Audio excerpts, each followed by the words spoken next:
from both economic point of view as well as from point of view as well as from phylogenetic point of view. Yesterday we had studied the family Lamiaceae or Labiaceae, and this family is very crucial because it is providing the essential oils or aromatic oils, and these oils are extensively used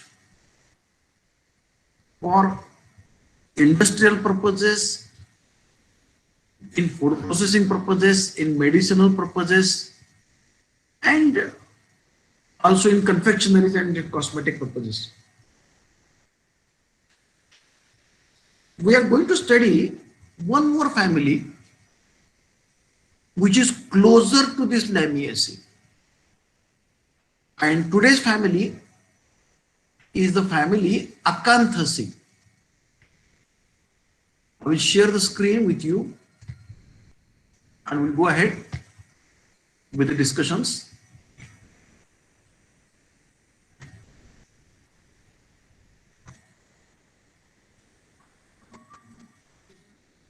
Yesterday we have studied the family Lamiaceae, and today we are going to study the family Acanthaceae.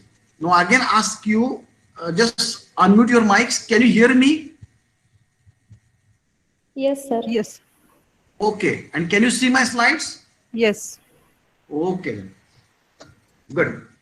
Yesterday we have studied the family Lamiaceae, and this family was important not only from the economic point of view, but it was important from the phylogenetic point of view, because within the records it was considered that this is one of the most evolved family because it is showing the highest number of advancement in its evolution.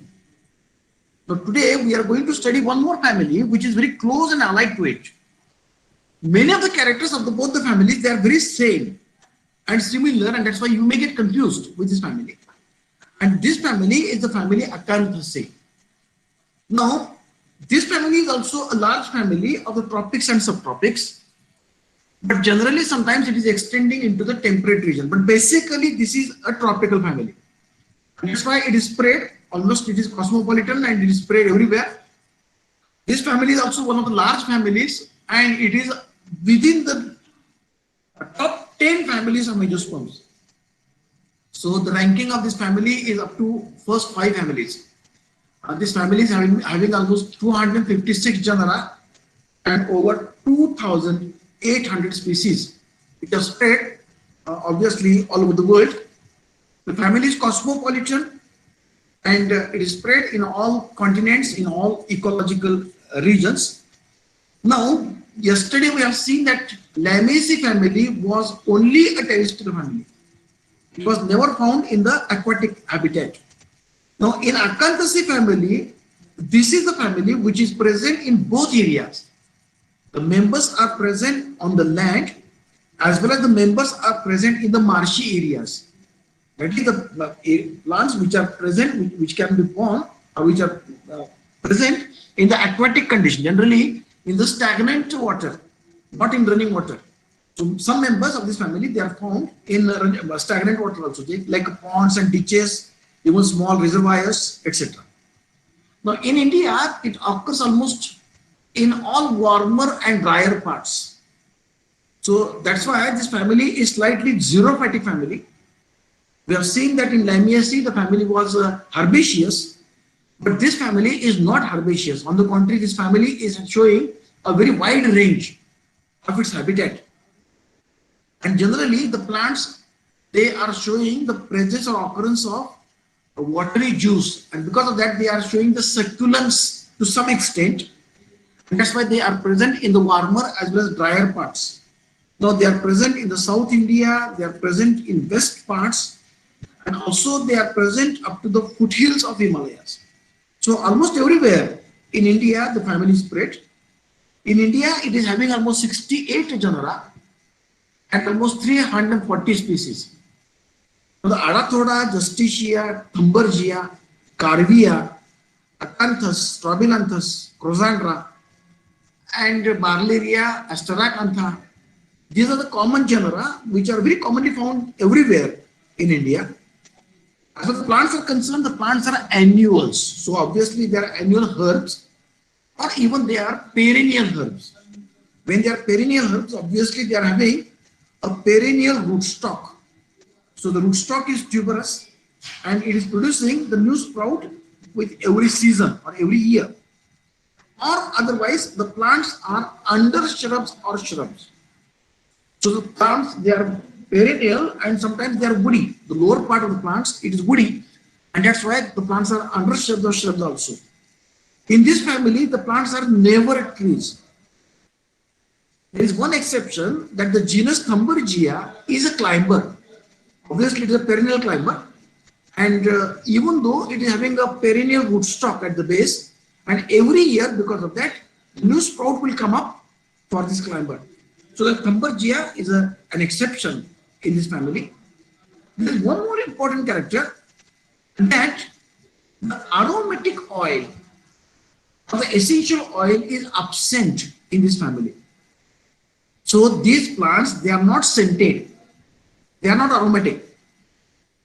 The plants are generally found in marshy areas, but sometimes, and many others, they are even present as a xerophytic plants or mesophytic plants, common plants. Very interestingly, to identify, the stem is quadrangular. So we have seen in Lamiaceae, it was strictly quadrangular. Here it is also quadrangular with the swollen internodes. There is a presence of cystoliths in epidermal cells. So you can see the white spots even on the stems, and you can see the white spots even on the leaves also. And these white spots are nothing but, these are either the calcium carbonate or calcium oxalate. So there is a presence of chalk glands, or there is a presence of cystoliths on the epidermal cells. And that's why it's very interesting to identify this family. So even though the members are not having the trichomes, as I told you that in Lamiaceae, the glandular trichomes are present, hairs are present. In this family, the submerged, embedded, the cystoliths are present, where there is a deposition of calcium oxalate or calcium carbonate. And that's why even it is also called as a chalk gland. Now the leaves are obviously exstipulate, the stipules are absent. The leaves are always opposite and decussate. They are alternate with each other. Even sometimes the leaves are whorled. So at a single juncture of the node, more than 2 leaves will be there, 2 or 3 or 4 or 5. The leaves are obviously petiolate or sessile, both the conditions are found. They are always simple, the leaves are always entire, and the shape is typically lanceolate or oblong. There is one character which is again interesting, that the lamina is crispy. So crispy means आपल्याकडे पापड मोडल्यानंतर कसा आवाज येतो आणि पापड तुटतो, तसं लोंबकळत नाही. पण इतर झाडांचं पान मात्र मोडल्यानंतर काय होतं, ते तसं लटकत राहतं, मोडत नाही, ते असं वागतं ते. So here the leaves of these Acanthaceae members, they are always crispy. So you can twist them and you can break them. And that's a very interesting character of this family. Now let us see some of the examples. The Adathoda vesica, ज्याला आपण मराठीमध्ये अडुळसा म्हणतो, it is very extensively used for the preparation of cough syrup because it is containing the alkaloids. Remember that in Acanthaceae, all the members, they do contain the alkaloids. So this family is very much rich in alkaloids, and that's why they are having a very large, extensive use in medicinal purposes. So the plants are used for medicinal purposes, even in Ayurvedic preparations, and even some of the plants they are used for the allopathic preparations also. So we are having these plants. The Adathoda vesica is a cup syrup. Another plant is Barleria. जर आपण कोरांटी म्हणतो, कोरांटीचे 2 प्रकार असतात. आता जे चित्र आहे ते काटे कोरांटीचं आहे. It is Barleria prionitis. There obviously at the bottom left side you can see the white flowers. This is Thunbergia glandiflora. So this is a very interesting plant. साधारणपणे जुलैच्या पुढे कधीही तुम्ही कोकणामध्ये कुठेही फिरायला गेलात किंवा वेस्टर्न घाट्स मध्ये कुठेही फिरायला गेलात, सह्याद्रीमध्ये कुठेही फिरायला गेलात, तर बहुतेक सगळ्या जंगलामध्ये तुम्हाला हे प्लांट सापडतो. हा क्लाइंबर सापडतो. It's not a plant, it's a climber. So Thunbergia is very common, and by the shape of the flowers you can immediately identify, because this is a particular shape which can be called and which is known as the personate corolla. And because of that, this family has been placed in that particular order, Personales. So the person's name has come from the shape of the corolla, which is seen in the Thunbergia. Obviously, there is one more plant. Actually, it is a close-up. That's why rather it is difficult for you to understand. This is Crosandra indulifolia, ज्याला आपण मराठीमध्ये आबोली म्हणतो. आबोली तुम्हाला सगळ्यांना माहिती आहे. कोकणामध्ये प्रत्येक घरामध्ये प्रत्येकाच्या अंगणामध्ये आबोली असते आणि आबोलीचे गजरे करतात आणि त्या भागामध्ये खूप नेहमी वापरली जाणारी असं हे प्लांट आहे Crossandra. So Barleria and Crossandra they are almost equal in they're used as a garden plants.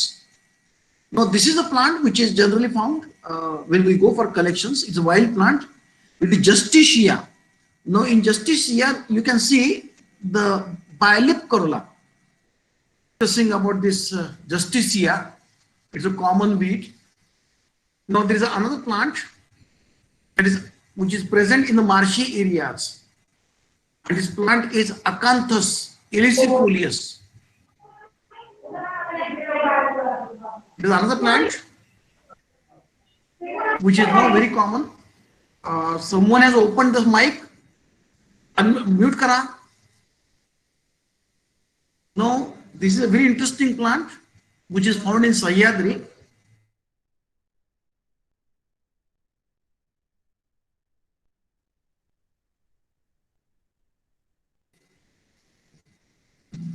याला कारवी म्हणतात. आणि तुम्हाला सगळ्यांना माहिती आहे की या कारवीला दर 7 वर्षानंतर फुलं येतात. This is Carvia callosa which is flowering after every 7 years. Let's go for the inflorescence. It's a dicational cyme. Obviously, it is becoming a monocational cyme in its branching.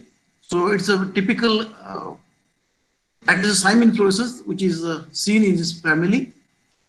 But generally, even we can find the flowers are produced in the very dense spikes, and that's why they may be sessile also. So sessile means the pedicels are absent. So the cymes are often condensed into the axillary whorls or dense spikes. The flowers are having the persistent bracts and bracteoles, and they are leafy. That is a distinguishing character of this family. The flowers are having the persistent bracts and bracteoles. They are bisexual, obviously complete. They are zygomorphic. The corolla is bilipped. They are hypogynous and ovary superior, and the flowers are always large and showy. Most of the time, the flowers are either white or blue in color. The calyx, the sepals are 5. They are collated at the base. Obviously, they are valvate or imbricate estivation. Now remember, in family Lamiaceae, we have seen that the calyx was persistent. And in Acanthaceae, the bracts are persistent. Calyx is not persistent. So it remains. In Lamiaceae, the calyx will remain with the fruit, whereas in case of Acanthaceae, the bracts will remain with the fruit. The corolla is 5. They are fused. Obviously, the corolla is personate with the long or short tube at the base. The limb is bilabiate or 5-partiate. The upper lip is usually erect and it is having the imbricate estivation. Now, as far the androstem is concerned, so it is a typical personate corolla. Let's see the images. You can see this personate corolla of the Carvi. You can see the bilip corolla in the example Justicia, and you can see the personate corolla again in you can see the top Arathoda, where you can see the image that inlet, where we can see the stamens are 4. They are diadenomous. They are epipetalous, and they are alternate with the petals. There is always presence of staminodes. So stamens are 4 or 5. If at all there are 5, then one staminode is present. The stamens are there inserted in the corolla tube, or they may be coming out. It is exerted form. The filaments are free, they are exerted, and the anthers are dithecous. They are always unequal in size due to reproduction. The stamens are dehiscing, obviously, or the anther lobes are dehiscing by longitudinal slits. As for the ovaries, the character is almost same with that of Lamiaceae. Bicapillary syncarpus superior, bilocular, having one or many anatropic ovules on axial placenta.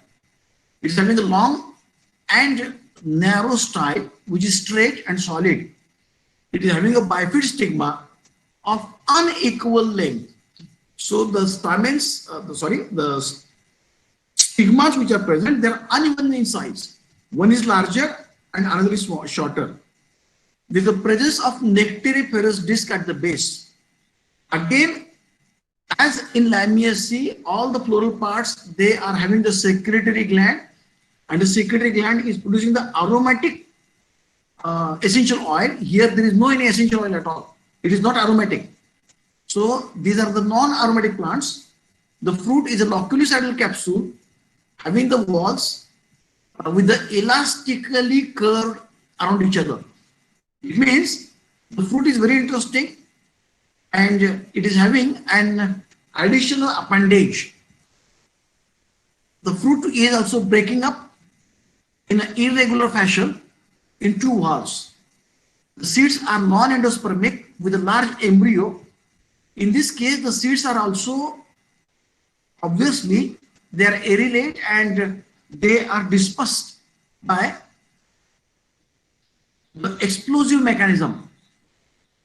तुम्ही आबोली बघितले असेल किंवा कोरंटी बघितले असेल, संध्याकाळी आपण जर या झाडांना पाणी घालायला लागलो तर त्या झाडांच्या पासून अशा वेगाने बिया बाहेर पडतात, सगळ्या बिया बाहेर पडतात.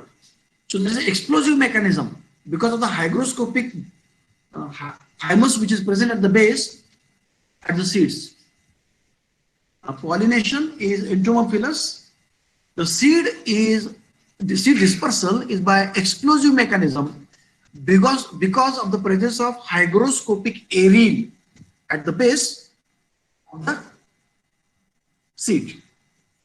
Now this is a typical floral diagram and sketch of Adathoda. So you can see the image of the leaf where the inflorescence is seen, which is in axillary position, and you can see the persistent leafy bracts which are present. You can see the bilabiate corolla at the top, then the stamens which are included, and a typical bifid style and stigma. As far as the systematic position is concerned, in class Dicotyledone, it is included in the subclass Gamopetalae. The series is bicarpellary because the uri is superior bicarpellary, and it is syncarpus now in this case. The order is Personae because it is having the personate corolla. The plants are rich in alkaloids. That's why this has been placed in the family Acanthaceae because it is having the personate corolla. So just we will go for a summary again because of some technical problems from my side. We have seen that the family is large family. India, in all our places, and they are present up to the foothills of Himalayas. Now, this is the Adathoda on one side, the Barleria, Coranti, the Thumbergia, and the Crocandra, which is very common to us, Justicia, and Acanthus. Now, I was talking about the Acanthus.